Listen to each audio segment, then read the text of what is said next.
El movimiento con la niñez y juventud nació en el año 2000 en el marco del cuarto Congreso Latinoamericano de Evangelización, al cual lo conocemos como los CLADES, pero nació en el CLADE 4 de la Fraternidad Teológica Latinoamericana, el cual fue en Quito, Ecuador, y a través de la consulta de Ministerios sobre Niñez, en la cual participaron 105 personas, con este lema importante: Iglesia Latinoamericana deja a los niños y niñas venir a mí. En la actualidad, el movimiento con la niñez y juventud está integrado por diversas organizaciones regionales, entre ellas Compassion International, Claves, Juventud para Cristo, Viva en América Latina, Tear Fund, World Vision, Paz y Esperanza, Cristo para la Ciudad, Iglesia de Dios y la Unión Bautista Latinoamericana. Con esta iniciativa lo que buscamos es movilizar a la Iglesia y a las instituciones cristianas en América Latina y el Caribe hacia un compromiso con el desarrollo y la protección integral de la niñez, pero también la juventud.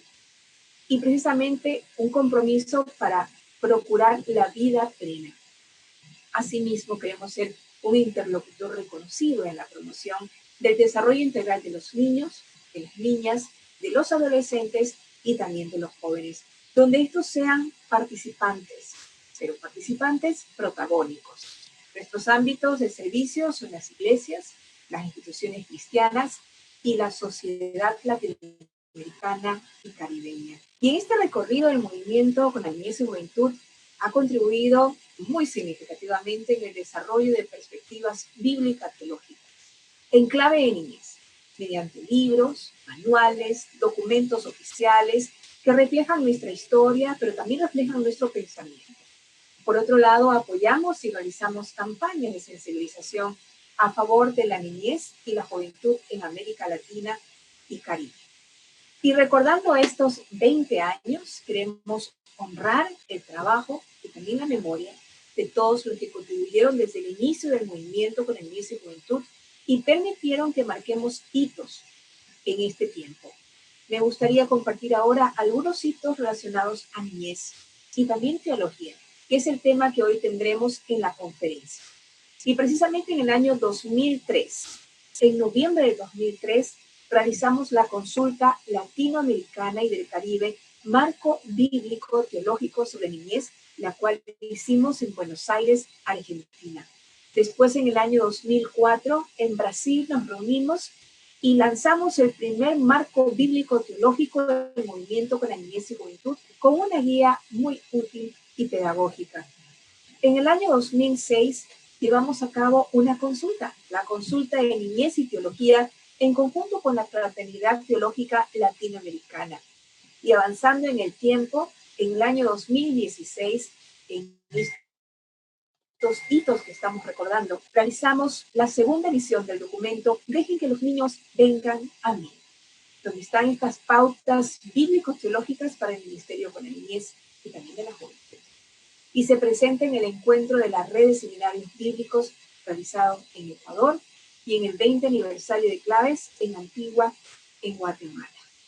Bien, desde su creación se ha realizado una serie de talleres, hemos realizado una serie de cursos, conferencias basadas en documentos, dejen que los niños vengan a mí, pautas bíblicas teológicas para el ministerio con la niñez y juventud. Y en Latinoamérica, en el año 2019 se compartió también el primer congreso sobre el ministerio con la infancia y la familia en Madrid, España, en colaboración conjunta con el Grupo de Trabajo por la Infancia de la Alianza Evangélica Española, donde el movimiento tuvo un rol también protagónico. Esperemos que podamos celebrar junto a ustedes y ustedes junto a nosotros estos 20 años y hagámoslo con el inicio de esta conferencia, donde vamos a reflexionar, aprender y compartir, no solamente ahora, sino en una serie de conferencias las próximas semanas. Quiero presentarles ahora a nuestra secretaria ejecutiva del Movimiento de la Niñez y Juventud, nuestra querida Lisbeth Sousa. Bienvenida. Buenas tardes con todos y todas. Es un gusto para nosotros poder compartir este tiempo y poder para mí tener la oportunidad de presentar a quien también durante el transcurrir de los 20 años del movimiento con la niñez y la juventud ha colaborado en el caminar en favor de la niñez. Quiero presentar a Ruth Alvarado. Ella es de nacionalidad peruana, es licenciada en Derecho y Biblia, es conciliadora extrajudicial con especialidad en familia, con estudios en maestría en teología. Ella es socia fundadora de la Asociación Paz y Esperanza y trabajó por casi 10 años como coordinadora regional para América Latina de la Red Miqueas.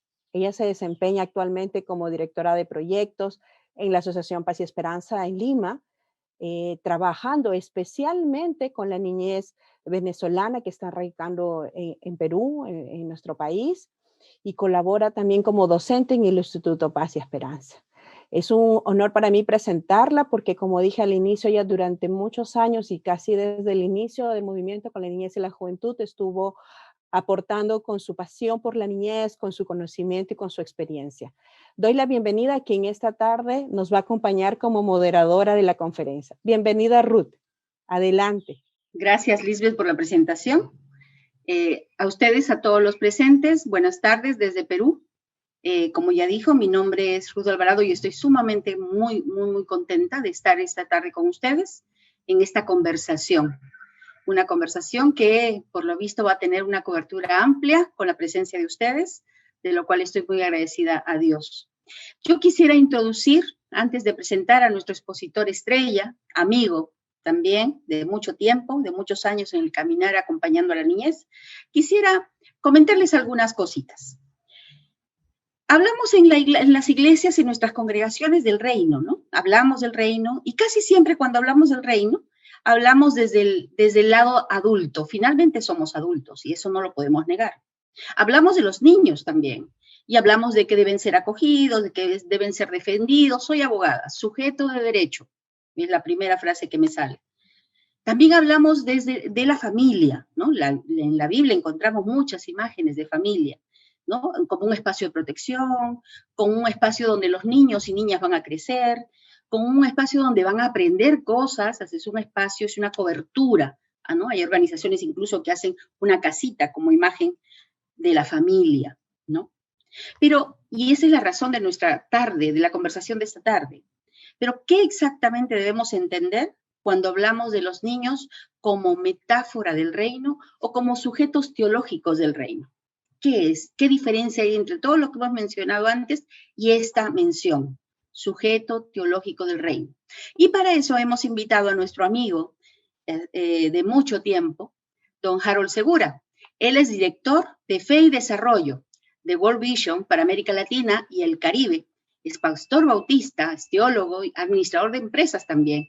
Es profesor universitario y docente teológico, miembro de la Alianza Interreligiosa para la Agenda 2030, miembro de la Fraternidad Teológica Latinoamericana y del Consejo Directivo del Movimiento con la Niñez y la Juventud. También es cofundador del proyecto latinoamericano Centralidad de la Niñez.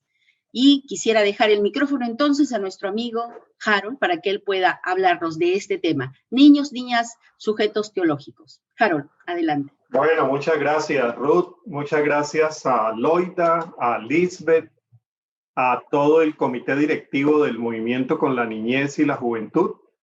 Y felices de estar celebrando este aniversario del movimiento, este peregrinaje lleno de tantas satisfacciones, y estarlo celebrando en un momento como el que estamos viviendo todas y todas hoy, con muchos retos, muchos desafíos que queremos aceptar también como oportunidades, aceptarlo precisamente con sentido de mayordomía y queriendo que el movimiento esté a la altura de este momento. Eso es lo que les pedimos, que oren por el movimiento, oren por todos los movimientos y todas las redes que a lo largo y ancho de América Latina hacen un gran esfuerzo con un corazón inmenso por acompañar a la niñez más necesitada del continente. Orar sería el mejor regalo para celebrar este aniversario del movimiento. Que el Señor abra nuestros ojos, donde hay problemas veamos oportunidades de ministerio, oportunidades de servicio, y que podamos renovar nuestros compromisos con la niñez a partir de las nuevas necesidades que estamos reconociendo en esta situación de pandemia. Que así sea. De manera que muchas gracias por la confianza y por darme esta oportunidad de compartir el tema que muy bien ha presentado mi amiga, hermana y colega Ruth Alvarado. Vamos a tener unos de 30 a 40 minutos de presentación, pero después viene lo mejor, como siempre. Después de la presentación viene el diálogo, la conversación, de manera que les invito para que ustedes vayan tomando nota de las preguntas, si resulta alguna inquietud, incluso si hay algo que con lo cual no está muy de acuerdo, eso enriquecería mucho el tiempo de conversación. Algunos de estos temas son relativamente nuevos, no tienen tampoco el carácter de ser verdades absolutas. La teología no es así. La teología se hace conversando y lo que yo voy a hacer es precisamente animar esa conversación con la presentación que voy a hacer ahora. El tema niñas y niños como, ahí viene lo nuevo, para algunos, algunas, sujetos teológicos. Noten que no estamos diciendo niñas y niños como objeto de evangelización, que bien pudiéramos decirlo y sería válido, completamente válido. Tampoco estamos diciendo niñas y niños como educandos activos de los procesos de formación cristiana de las iglesias. También sería muy válido. Ahí me estoy refiriendo a los dos ámbitos ministeriales donde mejor nos hemos movido, sobre todo en el movimiento evangélico latinoamericano, en el trabajo con la niñez, evangelización y educación. De manera que cuando pensamos en el ministerio con la niñez, pues tenemos muchos libros sobre cómo evangelizarlos o cómo enseñarles. Pero aquí estamos introduciendo una novedad. Estamos hablando de sujetos teológicos. Vamos a ver de qué se trata. La noción de sujeto teológico es una noción que ya tiene muchos siglos de discusión, pero que adquirió un nuevo carácter y se definió de unas nuevas maneras a partir de hace unas 6 décadas más o menos en América Latina. Entonces estamos hablando de un concepto relativamente novedoso que bien vale tratar aquí en la perspectiva de la niñez. Cuando hablamos de sujeto teológico, hay otra expresión también muy cercana, que es lugar teológico, o como lo suelen llamar de manera más elegante las teólogas y teólogos, el locus theologicus. A ver, ¿de qué se trata esto? Se trata de preguntarnos, ¿dónde nos habla Dios? ¿En qué lugares nos habla Dios? ¿En qué locus? ¿En qué lugares? Si nosotros queremos reconocer la voz de Dios, si nosotros queremos darnos cuenta de lo que Dios quiere y cuál es su voluntad, cuáles son los lugares principales o privilegiados donde nosotros pudiéramos acudir. Es una pregunta que me imagino que cada uno se está respondiendo de manera automática. Por acá no tengo, sí, tengo cerca una Biblia. Lo primero que aparece en la mente es, pues, ¿dónde habla Dios? En su palabra.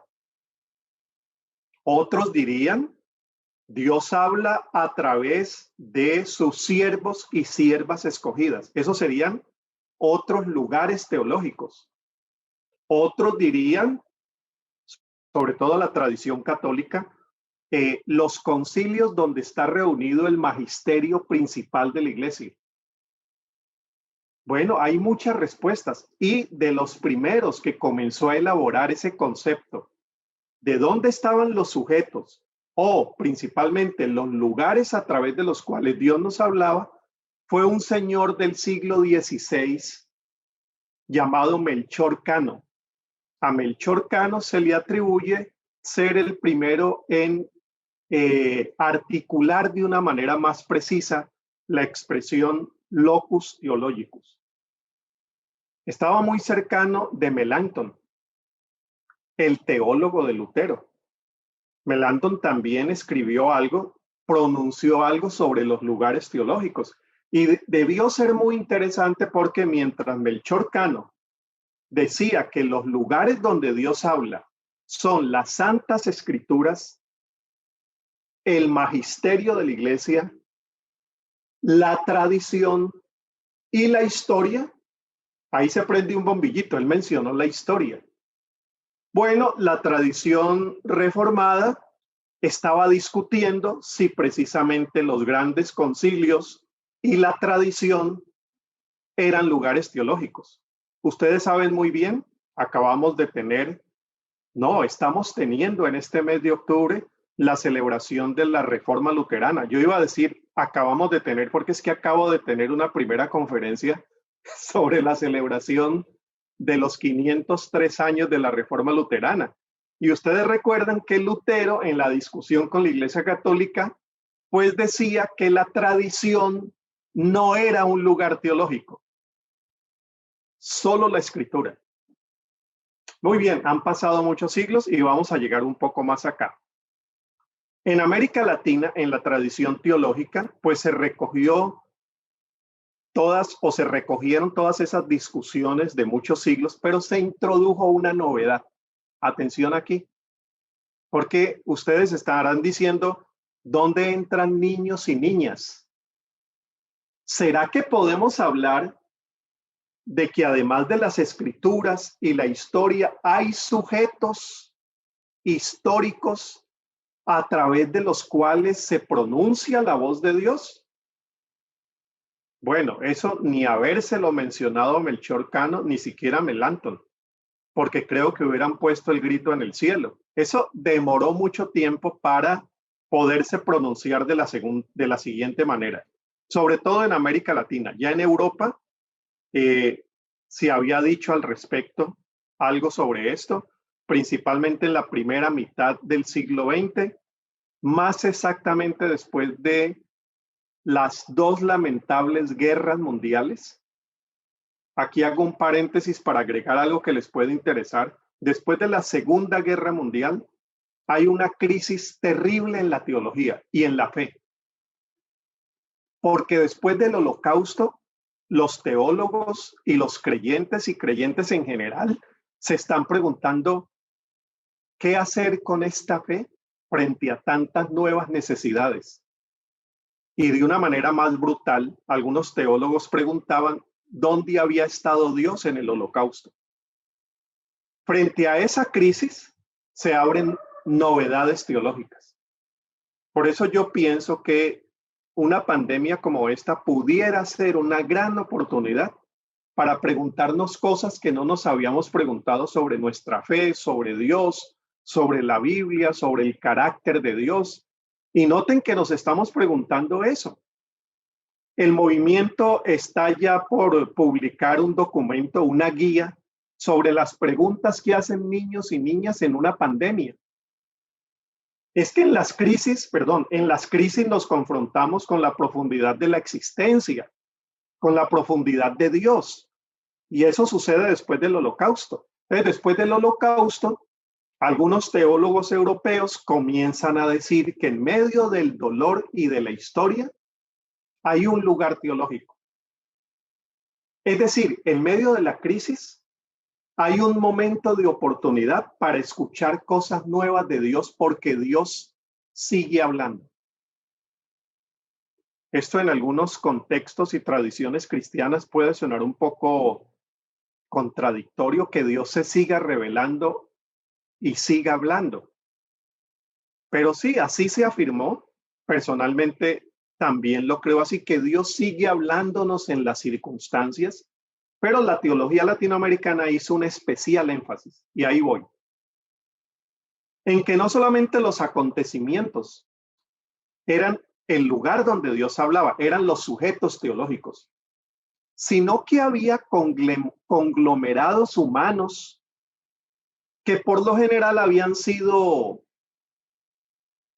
descuidados en el quehacer teológico, y que si le pusiéramos más atención, esos conglomerados humanos expresarían algo de Dios que quizá hasta ahora no habíamos escuchado. ¿Les interesa saber cuáles? Bueno, La teología latinoamericana hace ya más de 50 años señaló un primer conglomerado. Pobres, personas pobres. Entonces afirmaron, y eso fue un escándalo para el Vaticano principalmente, hablar de que en los pobres Dios hablaba, hablar de que los pobres eran un lugar privilegiado de la voz de Dios, pero después vinieron otros sujetos. Después las mujeres dijeron, bueno, es verdad que Dios habla en medio de la pobreza, en medio de los pobres. El pobre es un lugar teológico, pero las mujeres no siempre nos reconocemos en ese conglomerado. ¿Por qué no hablar de la mujer también como lugar teológico? Entonces entra un segundo sujeto teológico, que es la mujer. Y surgen las teologías feministas, las teologías mujeristas, las teologías ecofeministas y otras versiones alrededor de ese sujeto teológico llamado mujer. No les voy a hacer la historia muy larga porque esta introducción termina aquí. Después aparecieron personas afrodescendientes y surge la teología negra, la teología afrodescendiente. Más recientemente, las personas con discapacidad y surge una teología específica, teología campesina, con discapacidad. Después campesinos, Aníbal Cañaveral de Colombia. Entonces hay una teología campesina y situaciones y conglomerados especiales, sobre todo vulnerables, pasan a ser comprendidos como sujetos. Pues bueno, un aporte que ha hecho el movimiento Juntos con la Niñez, yo me voy a permitir decirlo con toda la modestia posible, es poner en la mesa de discusión teológica que niñas y niños también son sujetos teológicos. Y en la Academia Teológica hemos hecho el siguiente reclamo. ¿Por qué cuando hablaron de mujer no hablaron de la niña? ¿Por qué cuando hablaron de afrodescendientes no hablaron del afrodescendientico, el niño, la afrodescendiente niña? Incluso cuando se habló de personas con discapacidad, no siempre se habló del niño y la niña con discapacidad. Entonces hay un reclamo de parte del movimiento con la niñez y la juventud que niñez es sujeto teológico. Y eso lo venimos diciendo ya desde hace más de 15 años. Hay varias tesis académicas que trabajan el concepto de niñez como sujeto teológico o como lugar teológico. Muy bien. Vámonos ahora sí a una parte más pastoral. ¿Qué valor tiene? ¿Qué se añade? ¿Qué ganamos las iglesias pentecostales, aliancistas, metodistas, menonitas, bautistas? ¿Qué ganamos al hablar los evangélicos? Vamos a hablar del sector evangélico por ahora. ¿Qué valor tiene hablar de niños y niñas como sujetos teológicos? Veamos algunas en las cuales yo he venido pensando ya hace algunos años. Primero, nos ayuda a esbozar una comprensión cristiana de la niñez. No, cuando nos acercamos a la niñez con el lente teológico, eso nos da unas nuevas maneras de comprender a la niñez. No solamente de comprender los textos bíblicos que hablan sobre la niñez, sino la niñez en sí desde una perspectiva cristiana. Porque lo que voy a decir más adelante es lo siguiente. La comprensión de niñez de nuestras iglesias a veces viene más de la cultura que de las mismas bases de nuestra fe. Entonces, es muy importante que, siendo que nosotros hemos heredado una manera de entender la niñez que nos la enseñó papá y mamá, los niños son inferiores a los adultos, los niños callan cuando el adulto habla, los derechos corresponden a los papás y a las mamás. Si es que tienen derecho, mi papá nunca se dio cuenta que existía la Convención de Derechos del Niño. Bueno, y es que la convención es muy joven también. Y yo ya tengo varios años más allá de la convención. Él no se dio cuenta de eso y bueno, no tenía por qué darse cuenta, pero si se hubiera dado cuenta, le hubiera dicho, quien administra esos derechos es el papá. No son derechos del niño administrados, pero no por el niño. Bueno, esas son comprensiones heredadas de la cultura. Como tenemos comprensiones heredadas de mujer. ¿Qué es mujer? Y cuando uno dice, eso que dice la cultura sobre mujer es lo que dice la Biblia y nuestra fe sobre la mujer, no, hay unos contrastes. Entonces, con la niñez, pues una de las ganancias inmensas que tendríamos en las iglesias sería entender niñez desde una perspectiva más bíblica y en general más cristiana. Segunda, nos ayudaría a valorar la contribución de la niñez a la fe. Contribución de la niñez a la fe. Cuando es la niñez a la que tenemos que contribuirle con fe. Son los adultos y la iglesia la que le contribuye a la niñez, pero que la niñez le contribuye a la fe. Sí, porque es sujeto. Esa es la hipótesis que estamos presentando, es que es sujeto. Y cuando decimos es sujeto, estamos diciendo es que no solo es objeto. No. Produce teología. Da señales del reino. ¿Acaso no dijo Jesús eso? Sí, y Jesús dice algo todavía más atrevido. Lo que pasa es que hemos pasado derecho por allí. Dice, te alabo, Padre. Padre, a mí esto me pone feliz. Padre, ¿no sabes lo contento que me pone saber que le has revelado las cosas más hermosas y profundas a estos que todavía están del seno de su madre mamando? Y se las has escondido a los que se las dan de sabios y sabiondos. Palabras más, palabras menos. Esta es mi propia traducción de ese texto, pero es lo que dice Jesús. Y Jesús dice, me alegro, Padre, que sea así. Eso estuvo bien. Porque estos que se creen sabios y entendidos no quieren escuchar a estos a los cuales ven como inferiores, pero se las has revelado. Entonces, nosotros en el movimiento hemos venido construyendo una teología que dice a la niñez hay que escucharla. No solamente para comprenderla, sino para comprendernos nosotros mismos, para comprender mejor a Dios y para comprender mejor incluso a la misma iglesia. Tercero, para movilizar nuestros compromisos cristianos con la niñez. Sí, porque la teología que hemos hecho en América Latina, que hemos aprendido a hacer y que intentamos hacer en el movimiento, es una teología que aterriza en el compromiso pastoral. Es decir, no es una teología encerrada en la capilla personal de la teología académica para entretener y divagar sobre los temas más profundos de la teoría académica y teológica. No, nosotros consideramos que allí donde se hace teología se profundizan los compromisos y que quizá no tenemos compromisos más profundos porque tenemos una flaca teología. Entonces, nosotros nos hemos preguntado y nosotras en el movimiento por la importancia de la teología y cómo esa teología pudiera animar, profundizar y renovar los compromisos con la niñez. Y en la pandemia, como las necesidades de la niñez se han agudizado tanto, es el momento de la iglesia pensar qué lugar tiene la niñez dentro de su ministerio educativo, evangelizador, social y muchos más. Vamos entonces con esto.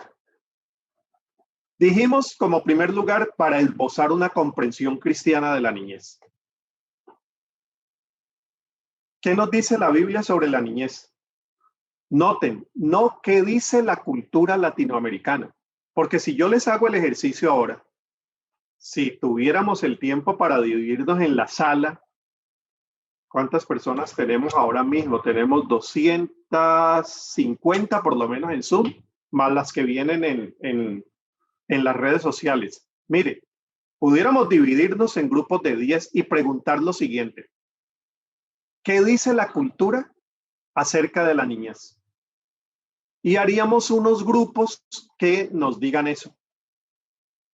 Y después podríamos hacer otros grupos que se pregunten, ¿qué intuyen ustedes que dice la fe cristiana y la Biblia acerca de la niñez? Para contrastar. ¿Qué dice la cultura? Los niños son inferiores. Los niños son ingenuos. Los niños son cándidos. Los niños son solo corazón y ternura. A los niños hay que enseñarles todo. Los niños no sienten el dolor como lo sienten los adultos.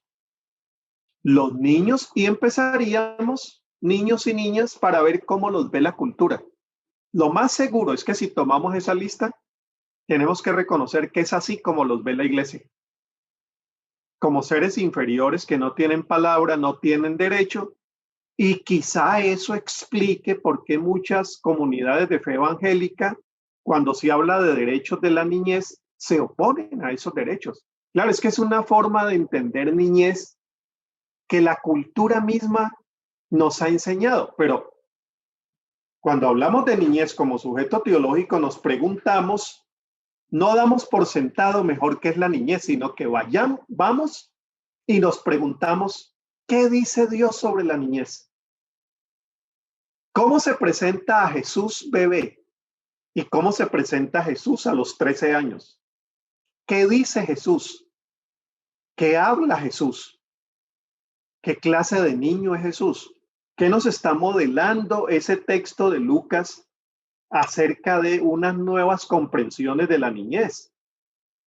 Para no leer el texto para no leer el texto con los lentes de la cultura, sino para leer la cultura con unos mejores lentes de la fe.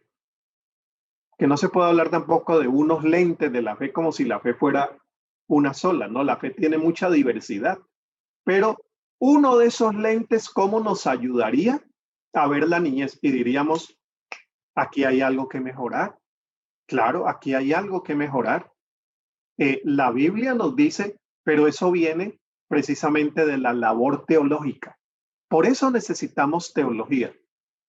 Para trabajar con la niñez, hasta ahora nos hemos interesado en la metodología evangelizadora, metodología pastoral, metodología educativa, metodología de recreación. Todo eso vale, pero además de metodología, la fe se hace con teología. La metodología va después de la teología, no al revés. Y con la niñez esto es fundamental, sobre todo por el gran peso que tenemos de parte de la cultura para comprender niñez. Entonces, la fe, ¿qué nos dice? Pues nos habla de su valor y su importancia a la luz de que son imagen y semejanza de Dios. Y esto lo dijimos en el primer documento que publicó el movimiento y que Loida ha hecho mención de eso, que hablaba de un marco bíblico teológico sobre la niñez. En ese marco bíblico teológico comenzábamos con una afirmación que pareciera que era elemental, pero muy significativa. Afirmar que niños y niñas son imagen y semejanza de Dios, igual que lo son los adultos. ¿Hay alguna novedad en eso? Pues en la teología sí, porque hubo siglos donde los teólogos discutían a partir de qué edad el niño y la niña tenían alma y comenzaban a ejercer esa imagen y semejanza de Dios. La teología habló del pecado original, la teología habló del limbo, las doctrinas hablaron de diferentes circunstancias y doctrinas donde el niño quedaba medio perdido con ese respeto y esa dignificación que le da la categoría de ser imagen y semejanza de Dios. También la Biblia nos enseña que la niñez es protagónica. La niñez no es solamente observadora. Yo vengo de una familia, afortunadamente, que nos cuidó mucho a mi hermana y a mí. Nos quisieron mucho, nos protegieron mucho, nos dieron mucho amor.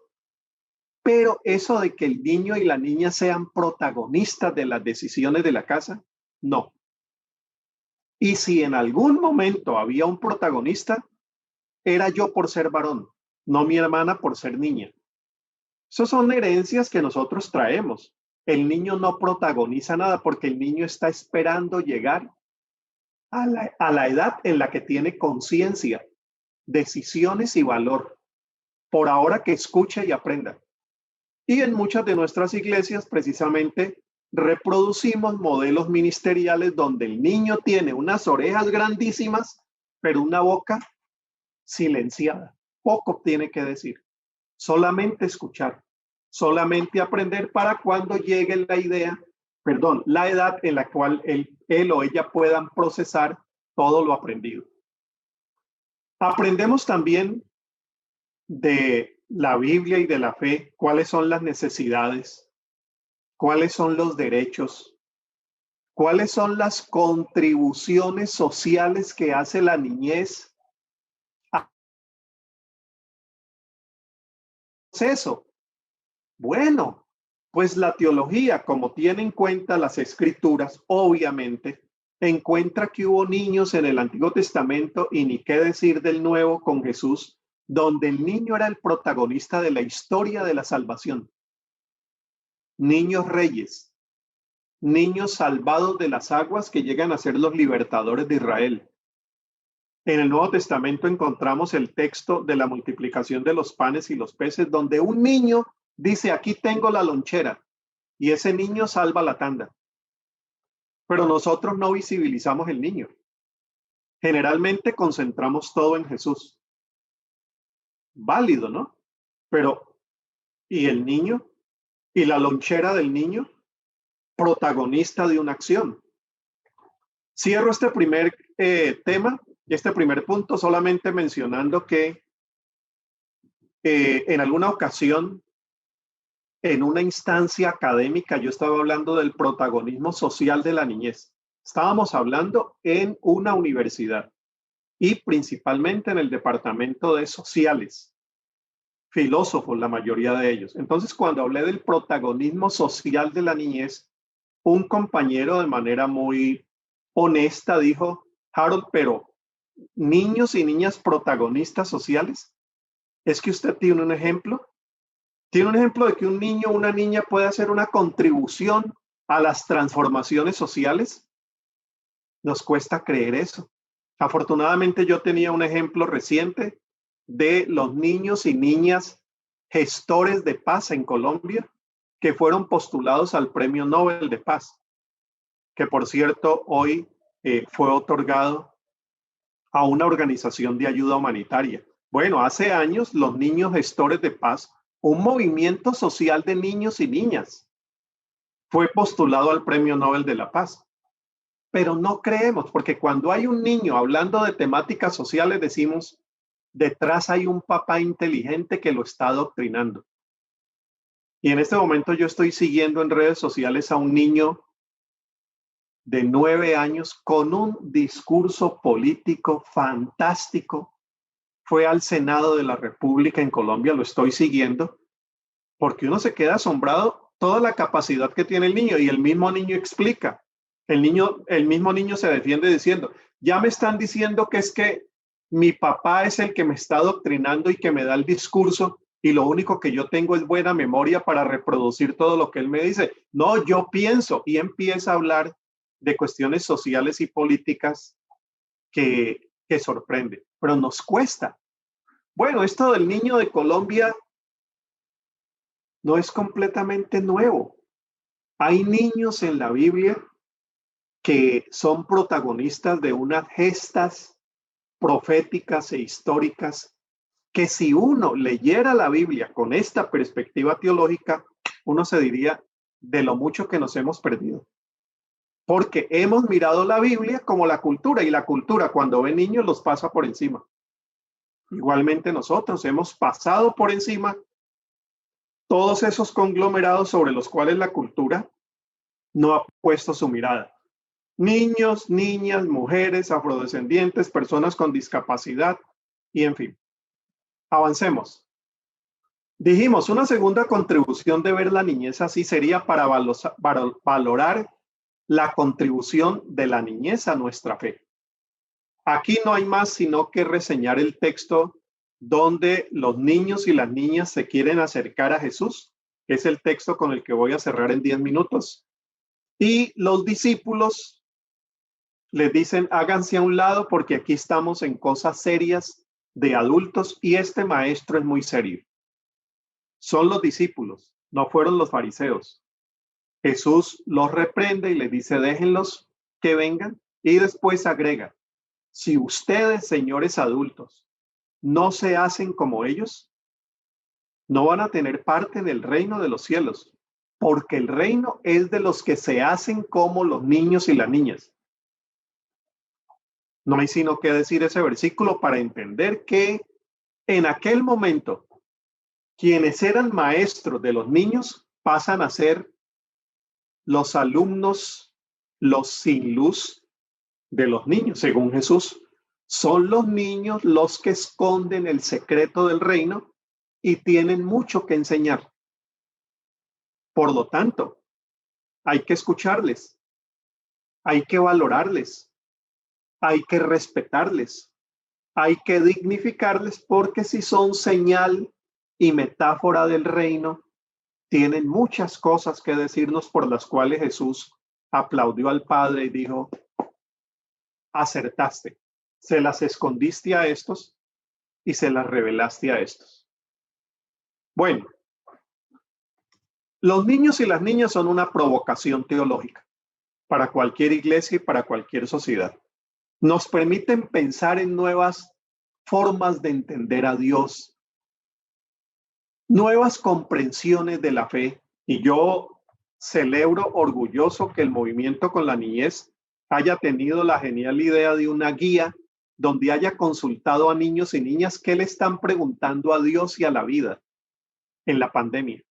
Y que a partir de allí se haya entablado un diálogo con teólogos y teólogas latinoamericanas, con una psiquiatra, Alicia Casas, y otras personas más, para contestar lo que los niños están provocando. Es una provocación teológica.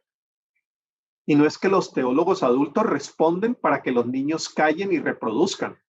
No, es una conversación que se entabla.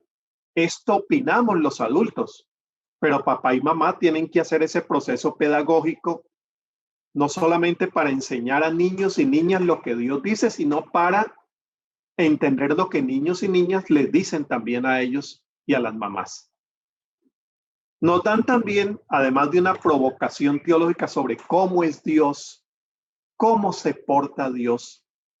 Por cierto, si ustedes hacen el ejercicio de leer los 4 evangelios de nuevo, van a darse cuenta que los fariseos y saduceos tienen una mirada muy adulta de Dios, muy cáustica de Dios, muy agria, muy rígida, muy legalista, muy adulta. Jesús tiene una mirada muy niña de Dios. Es el Dios de la ternura, que voltea las mesas cuando hay que voltearlas, pero que abraza, perdona, expresa afecto, entrega la vida. Lo tratan de comilón y bebedor. Otra comparación sería Juan el Bautista y Jesús. Juan el Bautista tiene una mirada adulta de la fe. Jesús tiene una mirada más simpática de la fe, más libre. Sí, y libertad sería una forma de decir teológicamente niñez. Entonces hay unas intuiciones espirituales que nos abren a una nueva dimensión de nuestra espiritualidad. La espiritualidad adulta ha sido afectada por el legalismo, el rigorismo, el fanatismo. Necesitamos una espiritualidad más fresca, más tierna, más niña. Y eso nos va a venir no solamente enseñándole a las niñas y niños, sino aprendiendo juntamente con ellos y ellas cómo se ama a Dios y jugamos con Él. Nos vienen inquietudes eclesiológicas riquísimas. ¿A qué me refiero aquí? Que si las iglesias hicieran el ejercicio de preguntarle a los niños y a las niñas cómo les parece la iglesia y qué cambios harían, a su manera y en su metodología dirían cosas que nos sorprenderían. Hemos hecho el ejercicio con algunos niños y niñas que nos dicen, la iglesia Sí, te gusta la iglesia. Es aburrido. Eso es aburrido. Bueno, nos darían unas intuiciones eclesiológicas que las estamos necesitando ahora en el confinamiento, cuando se nos derrumbó la eclesiología presencial alrededor de la plataforma y el grupo de alabanza y la predicadora, se nos derrumbó. Bueno, démonos la oportunidad, antes de que regresemos al templo, de pensar cómo debe ser la iglesia. Las niñas y los niños nos podrían traer la renovación que necesitamos, con sus miradas, sus intuiciones, sus inquietudes, sus preguntas, sus sugerencias y sus críticas hacia la iglesia, porque necesitamos iglesias más abiertas, iglesias más compasivas, y la voz de la niñez podría darnos muchísimo. Y terminemos. Dijimos para movilizar nuestros compromisos con la niñez. Sí. En la pandemia, las necesidades sociales con la niñez han crecido de manera alarmante. Abuso sexual intrafamiliar y en hogares evangélicos. Violencia intrafamiliar y en hogares evangélicos. Descuido, negligencia, abandono, depresiones no reconocidas, dolores no expresados, negación de derechos, pobreza. Ya saben cómo va a crecer la tasa de pobreza en América Latina, más de 75 millones de nuevos pobres en América Latina, y esa cifra ya se desbordó hace 2 meses. Desempleo, ¿qué afectará directamente a la niñez? Bueno, frente a esas necesidades, la comprensión de la niñez como sujeto protagónico y lugar teológico nos ayudaría a profundizar y a afinar nuestros compromisos sociales con la niñez.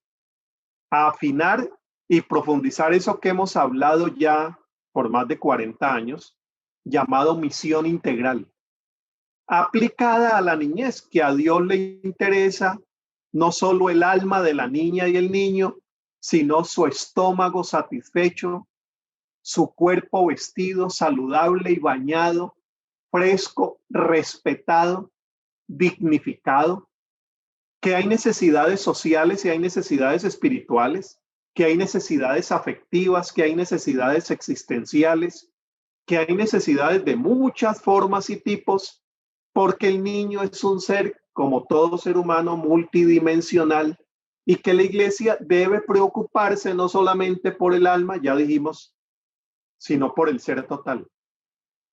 Niñez y formación cristiana. Creo que estamos requiriendo, y más en este momento, una actualización de nuestros modelos educativos con urgencia, con urgencia. Ayer estuve reunido con un equipo de la Alianza Evangélica Española, el grupo de trabajo por la infancia, donde están preguntándose qué vamos a hacer con las niñas y los niños. Hablar de escuela dominical por Zoom ha resultado un rotundo fracaso. Las niñas y los niños llegan agotados después de 50 horas semanales de Zoom.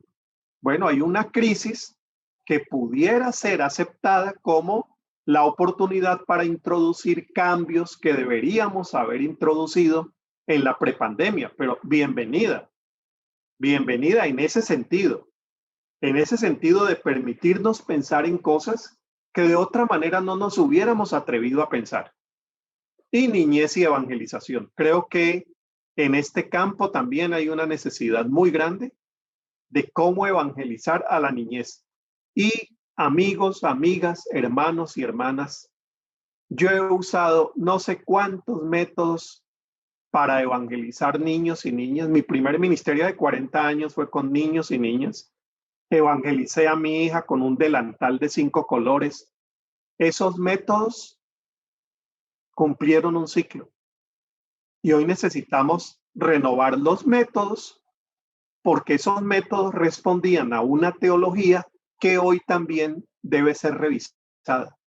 La niñez de hoy tiene unas nuevas inquietudes Y quizá pudiéramos desarrollar modelos de evangelización más parecidos a Jesús, cómo evangelizó Jesús, a los métodos que nosotros reprodujimos del norte, surgidos en la primera mitad del siglo XX. Los grandes evangelistas del norte marcaron una teología y una metodología que hemos reproducido ya suficiente por más de 50 años. Y en el caso de la niñez, eso es urgente, porque de no hacerlo, estamos arriesgando todo el campo misionero infantil de esta generación que viene. De revisar estos asuntos y de revisar la teología, dependerá qué tanta posibilidad tendremos de retener y de atraer a esta nueva generación con el Evangelio de Jesús. Por lo tanto, el asunto es teológico, pero de repercusión misionera. Termino con lo que les prometí. Mateo 19, 13 al 15. Llevaron unos niños a Jesús.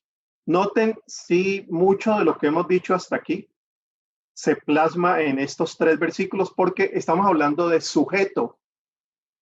En este texto, los niños son sujeto u objeto. Son lugar o negación. Llevaron unos niños a Jesús para que les impusiera las manos y orara por ellos.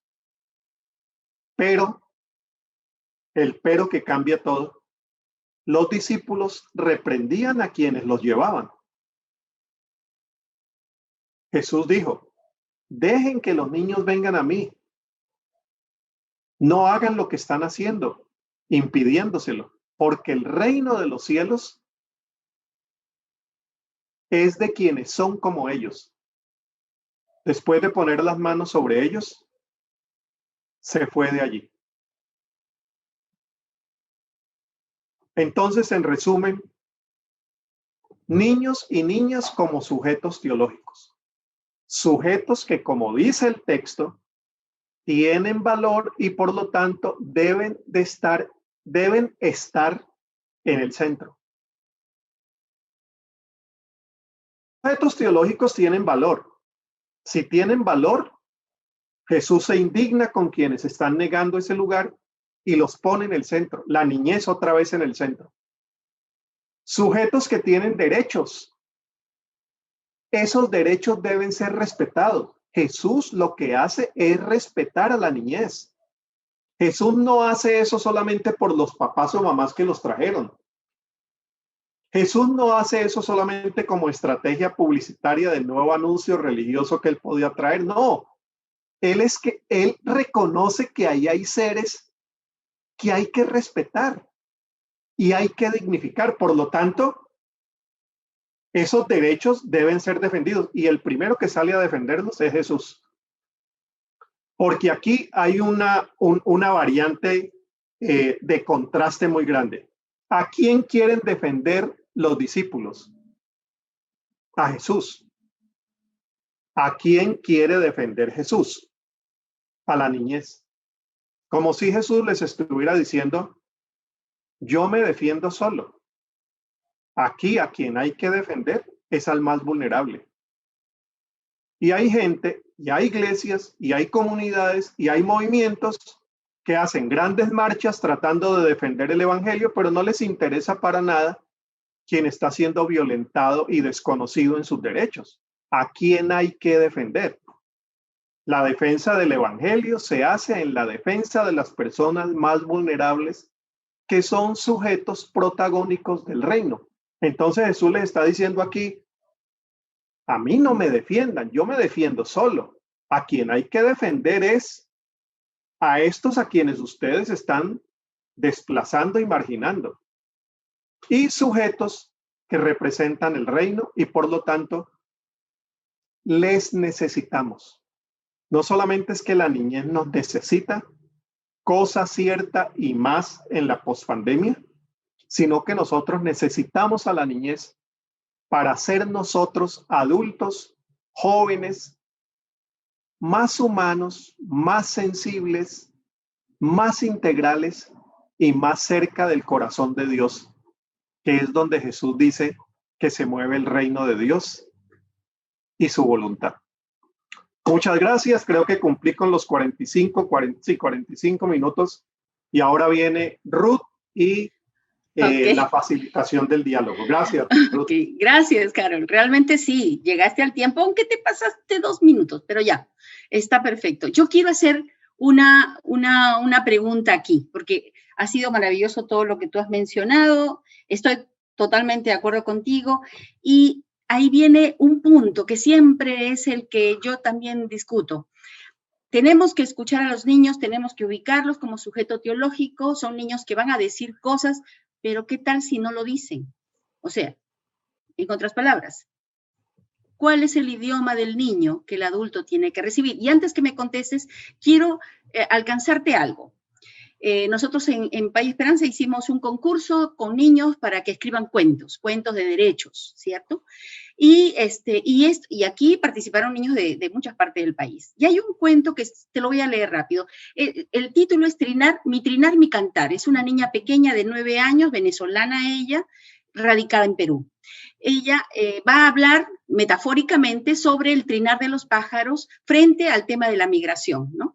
Cómo es que los pájaros se ponen de acuerdo y, bueno, logran hacer el mismo trino y empiezan a volar. Enfrentan muchas cosas y muchas situaciones, pero cuando tienen miedo, dice ella, se sientan y oran. Te voy a leer literalmente lo que ella escribe.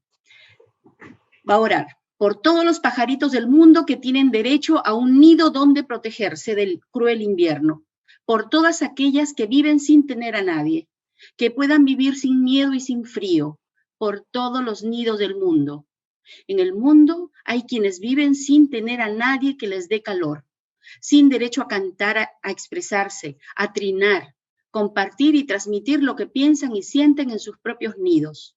Por todos ellos cantaremos, cantaremos hasta ser oídos. ¿Qué te hace pensar eso? ¿De qué manera esta niña, Nazaret, de 9 años nos habla o nos compromete? Extraordinario. No, Ruth, mientras estabas leyendo y estabas haciendo la pregunta, es que hay que aceptar que los analfabetas somos los adultos para lograr entender las formas como la niñez se expresa. Exacto. O sea, hemos insistido en que los niños y niñas deben entender al adulto y obedecer. Pero cuando nos han dicho a los adultos que debemos respetar al niño, escucharlo y obedecerlo, ¿no? Eso quiebra completamente todo el marco de esta cultura. Exacto. Y el analfabetismo, hoy que se está hablando del analfabetismo tecnológico y digital, habría que hablar que hay un analfabetismo en esta cultura nuestra. Esta generación nuestra fue una generación que aprendió desde la casa a que al niño no se le comprende, no entramos en la intimidad del niño. Y las iglesias hemos reproducido eso. Entonces, bueno, surgiría una buena idea aquí, Ruth, y quienes nos están escuchando. Necesitamos desarrollar algunos programas educativos que ayuden a la juventud y a la niñez a cómo se entabla diálogos con la niñez. Eso. La adultez. ¿Cómo se entablan diálogos con la niñez? Papá y mamá, maestros y maestras que no escuchan a la niñez. Bueno, es que necesitamos aprender a escuchar a la niñez, porque si el secreto del reino se esconde allí, imagínate de lo que nos estamos perdiendo, Ruth. Ahora, fíjate, yo te cuento, tengo sobrinos y hasta nietos venezolanos, ya, y por ahí está el papá de uno de mis nietos. Y tienen 3 años, tienen 2 años, tienen meses. ¿Cómo dialogamos o aprendemos a dialogar como adultos con estos niños para poder tener esta experiencia que nos has compartido hoy día? Es difícil. No tenemos una escuela, nadie nos ha dicho cómo. Y yo creo que allí, me atrevo a incluir a lo que tú has dicho, es que necesitamos aprender a observar y a escuchar. Creo que es un ejercicio. Exacto, y a sentir. Lo que Nazaret nos cuenta en esta historia a mí me conmueve, porque es una niña de 9 años que ha pasado todos los tres países para llegar a Perú. Ha vivido esa experiencia de migración y ahora está diciendo que va a seguir cantando hasta ser oída. O sea, es realmente, a mí me conmueve, no sé, pero me conmueve mucho porque está reclamando, pero al mismo tiempo está esperanzada. ¿no? En Sí. lo que está encontrando. Sí, Y eso sí. es valioso. Y a nosotros los adultos nos toca poder hacer las cosas o ampliar el camino, facilitar el espacio para que ellos puedan ser escuchados. Sí, y me alegra, Ruth, que estés trayendo la concreción del caso de migrantes.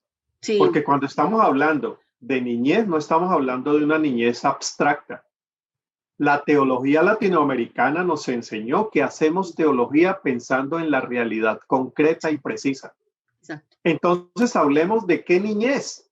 ¿Cuál es la niñez que tenemos ahora a nuestro alrededor? Tenemos la niñez venezolana, tenemos la niñez haitiana, Exacto. tenemos la niñez que va migrando de un lado hacia otro en plena pandemia. Y que ni sabe por qué. Y no sabe por qué migra. Y cómo escuchar esa niñez. Y qué dolores pasan y qué sentimientos pasan por allí. Exacto. Y hay tanto que rescatar y como bien dices tú, nos tiene que comprometer toda esta situación. Nos tiene que buscar y ahí es donde este niño se vuelve sujeto teológico, ¿no? Te voy a compartir las preguntas que me están alcanzando del chat para no ser una conversación solo de los dos. Sí. Dice, ¿tiene algún asidero teológico el lenguaje inclusivo, niños, niñas? Y de ser así, ¿cuál sería su impacto real en el trabajo de la niñez? Yo creo que, bueno, les voy a decir algo. Vamos a ser aquí claritos con esto. A mí no me gusta usar niños y niñas. Cansa. Y ellos y ella daña el estilo. Pero hay una intencionalidad también teológica en que, aunque dañe el estilo, reconozca unos sujetos que han sido desconocidos, sobre todo la niña. Entonces, acepto que gramaticalmente pudiéramos hablar solamente de los niños o de los hombres, pero aunque gramaticalmente se pueda, yo creo que hacer el esfuerzo para reconocer y visibilizar tiene lugar, pero entiendo que esto puede resultar un poco molesto para algunos, yo lo entiendo, pero la intencionalidad pastoral que yo tengo es visibilizar. Y mira, yo aprendí eso por experiencia hace 20, no voy a decir cuánto porque a mi hija no le gusta que le digan la edad. Entonces, hace 20 y pico de años cuando tuve una niña, yo buscaba libros de qué hacer con los niños y las niñas y solamente encontraba los niños y yo tenía una niña. Entonces yo dije, es que lo de los niños se aplica a las niñas porque yo no tuve un niño, tuve una niña. Entonces le comentaba a la iglesia en un sermón hace 20 y pico de años esa experiencia. Y bueno, ahora ya estamos en un momento donde se hace visible a través de nuestras formas de decir las cosas, errores que culturalmente nosotros hemos reforzado. Es el desconocimiento de las niñas. Y hablar de niños y niñas en ese sentido tiene valor. Claro. Yo creo que la idea era esa, ¿no? Darle un énfasis a lo que estaba invisibilizado antes, ¿no? Y creo que mientras tengamos eso claro, entonces indistintamente está la gramática, pero tener claro que la idea es no invisibilizar a nadie, ¿no? Sí. Una pregunta interesante, te la digo. El silencio del niño es un lenguaje. ¿Qué nos quieren decir? ¿Yo le provoco el silencio? ¿Lo he silenciado antes? ¿Y qué espero ahora? Sí, me están poniendo a responder cosas que yo no sé. y mire, la pedagogía comienza porque reconozcamos que hay cosas que no las podemos responder. Sí. ¿Cómo discernir, cómo interpretar el silencio de un niño y una niña? Si ha sido difícil reconocer el del esposo y la esposa, el del vecino y la vecina, los silencios son muy difíciles de interpretar. Sí. Y es urgente reconocerlo, sobre todo por un tema que a mí no me gusta mencionar mucho porque me parece terriblemente doloroso, pero que es urgente aprender a leer silencios por niños y niñas suicidas en América Latina.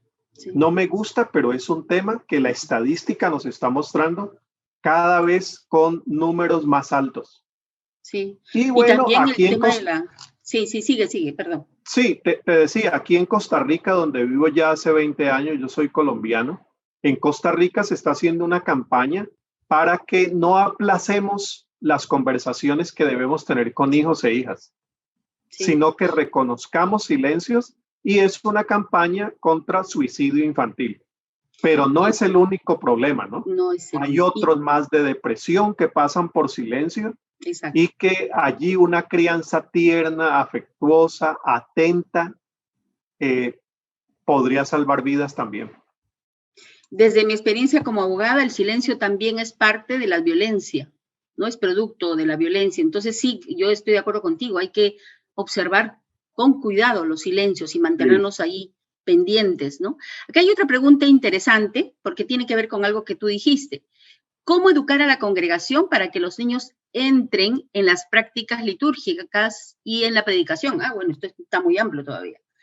¿Cómo educar a la congregación para que esto ocurra? Sí, me gusta la pregunta. Otra vez no tengo toda la respuesta, pero me gusta la pregunta. ¿Cómo educar a la congregación? Es allí. Porque siempre hemos pensado cómo la congregación educa a la niñez. Pero esa pregunta me alegra mucho, porque yo creo que ya vamos en buen camino cuando preguntamos que la vía educativa, educando educador, cambia.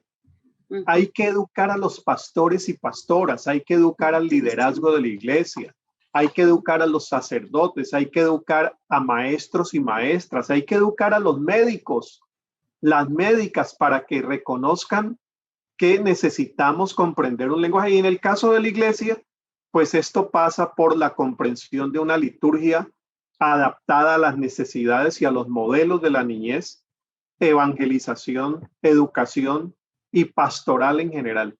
La pastoral en general. Hay especialistas de ciencias humanas que nos pueden ayudar mucho, mucho.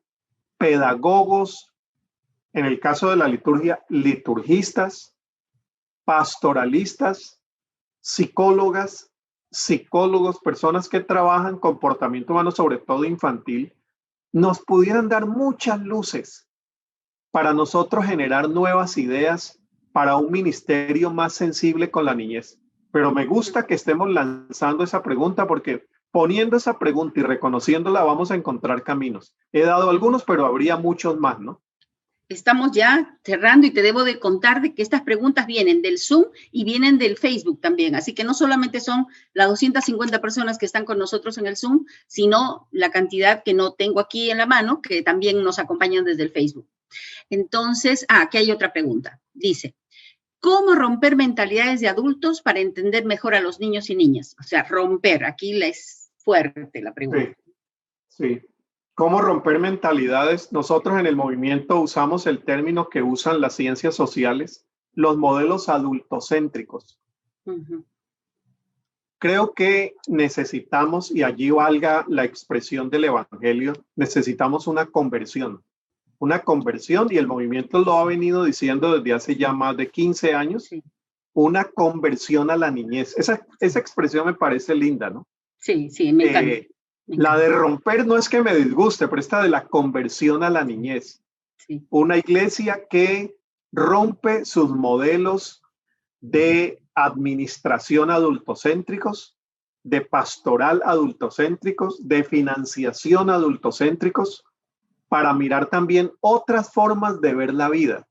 Porque aquí no se trata solamente de hacerle el favor a la niñez, sino de hacernos el favor a nosotros, para que tengamos una sociedad que sepa escuchar más, una sociedad que sepa ser más sensible, aprenda a resolver sus conflictos, aprenda a expresar afecto, y que la iglesia sea modelo de esa sociedad que pudiéramos promover.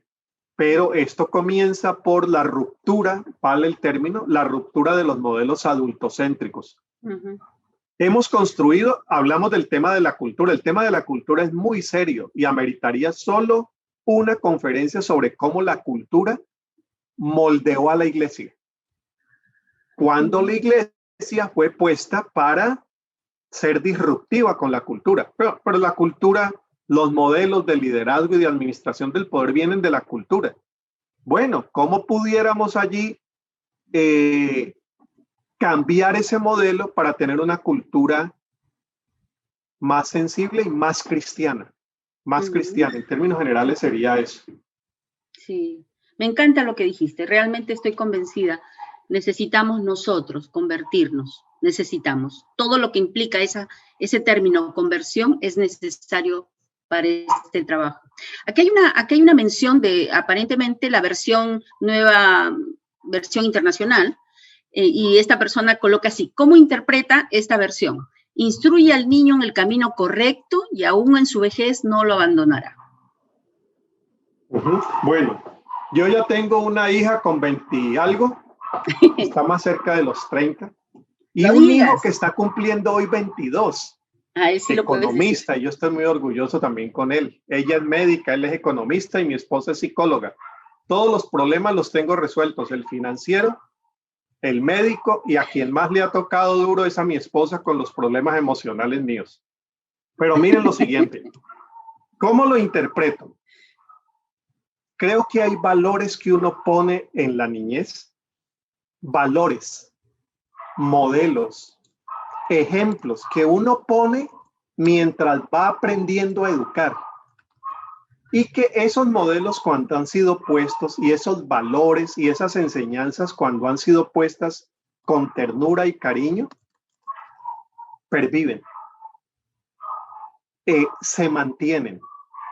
Aparte de las prácticas religiosas que hoy están en crisis para esta generación, esos valores y esas sensibilidades se mantienen. Entonces la Biblia, sobre todo en esos textos de la sabiduría de Proverbios y de todo el Antiguo Testamento, nos está animando a hacer lo que tenemos que hacer con la niñez: ser mentores, ser acompañantes, ser modelos, porque eso que se siembra en la niñez es mucho más seguro que se mantenga cuando ha sido sembrado con amor. Entonces es la práctica que nosotros vemos cotidianamente, ¿no? Cotidianamente. Y yo diría también que allí uno podría complementar: cuando uno enseña a la niñez así, uno es enseñado por la niñez. Enseñar, tener un hijo, una hija, cambia la vida del adulto. Cuando se hace con esas sensibilidades, cambia y la vida se enriquece. La vida se enriquece. Entonces, el niño asegura su adultez, dice el Proverbios, y la adultez recupera la niñez. Esa parte le faltó al versículo. Sí, es cierto, es cierto. Realmente estoy de acuerdo contigo. Realmente, Harold, yo crecí con el movimiento junto con mis hijos chiquitos, te acordarás. Por ahí estaban, sí, y los he llevado a varios lugares conmigo, y te aseguro, yo he sido bendecida con el trabajo del movimiento porque pude entender a tiempo, mientras estaba criando, pude entender que escuchándolos aprendía. Yo tenía a mi teólogo de 7 años, y cada vez que entraba en crisis le preguntaba al teólogo: ¿y tú qué piensas? Y me ha dado respuestas que él ya no se acuerda, ya está grande, no se acuerda, no tiene idea. Me dice: ¿cuándo dije eso? Pero lo dijo en su momento y me dio el cambio mental que yo necesitaba en su momento. No. Harold, mira, estamos en el... Sí, estamos contra el tiempo, ya hemos completado el límite. Queremos agradecerte infinitamente por este tiempo que nos has dado muchas luces.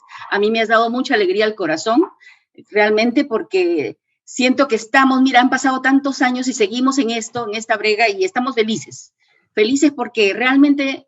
Creo que el equipo todo han encontrado el camino, la razón de ser, la motivación que nos permite seguir alegres a pesar de los tiempos no tan fáciles, ¿no? Así que yo doy gracias a Dios por tu vida, por todo el trabajo que haces hasta el día de hoy y por todo lo que vendrá también. Y bueno, también desde aquí agradecer al movimiento por todo lo que ha aportado y por todo lo que seguirá aportando, y a las personas, agradecer a las personas que están aquí, que eso ya no es mi tarea, pero quiero decirles a las personas que nos acompañan que las preguntas que no se han podido contestar se van a seguir contestando, me dicen por acá, se van a seguir contestando a través de las redes, así que ustedes no se preocupen, va a haber respuesta para todos, no hay problema por ello, solo que tenemos que dar un tiempo final antes que nos cierren.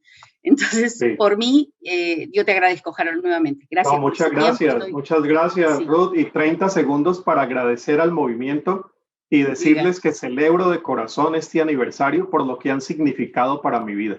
Han significado mucho y me debo al movimiento en gran parte. Muchas gracias y feliz aniversario. Sí, igualmente, feliz aniversario. Sí, me uno a esa felicidad, a esos deseos. Don Harold, y me gustaría compartir algo. Ahí está, gracias. Sí, muchas gracias, amigos. Todavía no se retiren porque tenemos un momentito más para algunos detalles. No, me auno, yo sigo en esa felicitación y quiero con ustedes, parte de todos los que han sido participantes de la conferencia, de compartir solo algunos aspectos rápidos, por favor, que queremos seguir celebrando. Recuerde que al finalizar recibe un enlace con una encuesta. Llénelo, por favor, para considerar su asistencia. Es súper importante. Lo vamos a hacer al finalizar de cada conferencia. Esa será su presente. Gracias. Recuerde participar mínimamente de 6. Son 8. Mínimamente de 6.